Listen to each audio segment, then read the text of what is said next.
તારીખ 11/6/1924 અને બુધવારના દિવસે વર્તેજ મુકામે ગુજરાતના ગરાસિયા ક્ષત્રિયોની સૌપ્રથમ પરિષદ ભરાઈ હતી. ત્રિદિવસીય આ વર્તેજ પરિષદમાં લગભગ 15,000 થી વધારે રાજપૂતો ગુજરાતભરમાંથી આવ્યા હતા. આ સંમેલનમાં પ્રમુખ સ્થાને ચેરના મનુભા બાપુ ચુડાસમા હતા. વર્તેજ પરિષદના દ્વિતીય દિવસે સરદાર વલ્લભભાઈ પટેલની વિશેષ ઉપસ્થિતિ હતી. સરદાર વલ્લભભાઈ પટેલે આપેલા વક્તવ્યના અમુક વાક્યો અહીં રજૂ કરું છું. મેં તમારા પ્રિય પ્રમુખનું ભાષણ વાંચ્યું છે. મને શ્રદ્ધા છે કે એ ભાષણને તમે અમલ કરશો. તમારા એ વહાલા મોવડીના વિચાર પ્રમાણે તમે વર્તશો તો ગાંધીજીએ આપેલો સંદેશો તમે પૂરેપૂરો પાળશો એ વિશે મને જરાય શંકા નથી. તમે રાજપૂતો છો, ક્ષત્રિયો છો. વ્યસનો છોડી દેવા એ તમારે માટે જરાય કઠણ નથી. વ્યસનોની કબર કરો. બાળકોને શેનો વારસો આપશો? પૂરા પૂર્વથી ઉતરી આવેલા ગિરાસોનો નહીં, પરંતુ રાજપૂતાઈનો.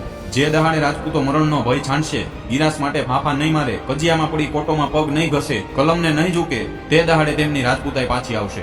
ઈશ્વર તમે લીધેલી પ્રતિજ્ઞાઓને પાળવાની તમને શક્તિ આપે. આત્મશુદ્ધિની આ પ્રતિજ્ઞાઓ લેતા તમે ડરશો